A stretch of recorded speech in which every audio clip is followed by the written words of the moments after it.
Lockdown के बीच लोगों के जीवन को दोबारा पटरी पर लाने के लिए केंद्र सरकार ने सोमवार यानी 20 अप्रैल से कुछ जरूरी सेवाएं शुरू करने का फैसला किया है।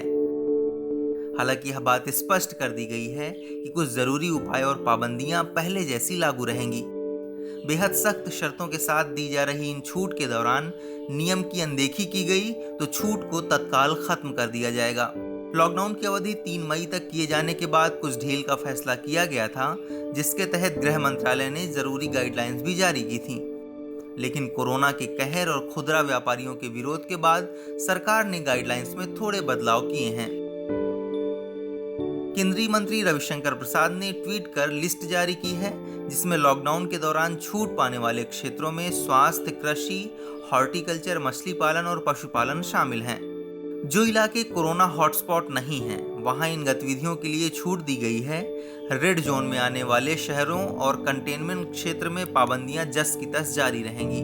नए दिशा निर्देशों के अनुसार देश के कई जिलों में वाहनों की आवाजाही, कार्यालय की गतिविधियां और ऑनलाइन सामान आपूर्ति की सशर्त इजाजत होगी, लेकिन ध्यान रखें कि यह छूट सोशल डिस्टेंसिंग, साफ सफाई और गाइडलाइंस में तय शर्तों के साथ ही मिलेगी। आइए अब आपको पूरी लिस्ट बताते हैं, जिससे पता चले कि आज से क्या क्या खुलेगा। सभी स्वास्थ्य सेवाएं जारी रहेंगी। अस्पताल, नर्सिंग होम, क्लिनिक, दवाखाने, जनौषधि केंद्र, लैब, चिकित्सा उपकरण ये केंद्र खुले रहेंगे। सभी तरह के कृषि, हॉर्टिकल्चर गतिविधियां की जा सकेंगी। कटाई, बुआई या कृषि से जुड़े अन्य कार्य, फूड प्रोसेसिंग, ईंट भट्ठे भी खुलेंगे।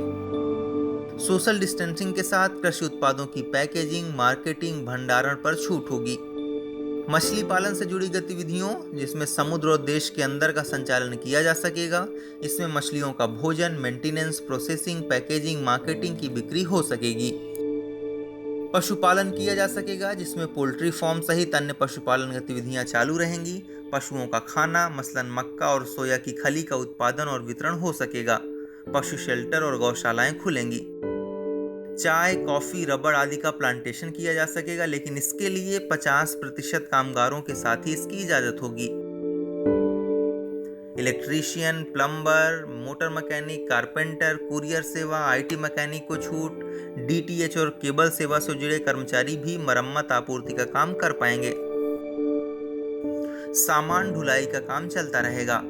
इंसान या पशुओं के इलाज के लिए निजी वाहनों को छूट होगी। ट्रकों को रिपेयर करने के लिए हाईवे पर दुकानें और ढाबे खोले जा सकेंगे।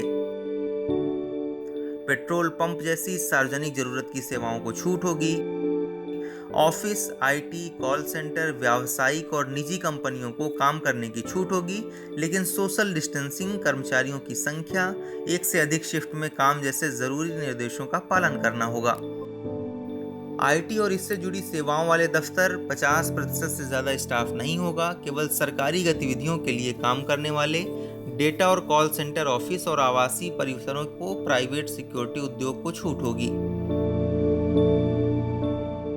निर्माण कार्य से जुड़े काम किए जाएंगे। रियल एस्टेट, औद्योगिक निर्माण संयंत्र खुलेंगे। शहरी क्षेत्र के बाहर सड़क, सिंचाई, बिल्डिंग, अक्षय ऊर्जा और सभी तरह के इंडस्ट्रियल प्रोजेक्ट, अगर शहरी क्षेत्र में कंस्ट्रक्शन शुरू करना है तो इसके लिए मजदूर साइट पर ही उपलब्ध होने चाहिए। कोई मजदूर बाहर से नहीं लाया जाएगा। सरकारी ऑफिस, केंद्र, राज्य व केंद्र शासित प्रदेशों के सभी दफ्तर खुले रहेंगे, लेकिन कर्मचारियों की संख्या, मास्क अनिवार्य आदि नियमों का सख्ती से पालन होगा। आइए अधिक स्पष्टता के लिए बताते हैं कि 20 अप्रैल के बाद भी क्या क्या बंद रहेगा। घरेलू और अंतर्राष्ट्रीय हवाई यात्रा, यात्री ट्रेन, बसें, मेट्रो, टैक्सी, अंतर्राज्यीय परिवहन बंद रहेंगे। औद्योगिक और वाणिज्यिक गतिविधियां, आतिथ्य सेवाएं, शैक्षिक प्रशिक्षण संस्थान, कोचिंग संस्थान बंद रहेंगे। सिनेमा हॉल, मॉल, जिम, बार, पूल, मनोरंजन पार्क, असेंबली हॉल बंद रहेंगे।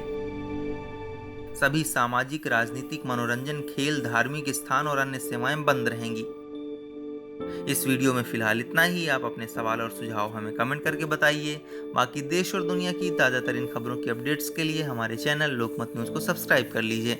ये वीडियो अगर आप फेसबुक पर देख रहे हैं तो हमारे पेज को लाइक कर दीजिए।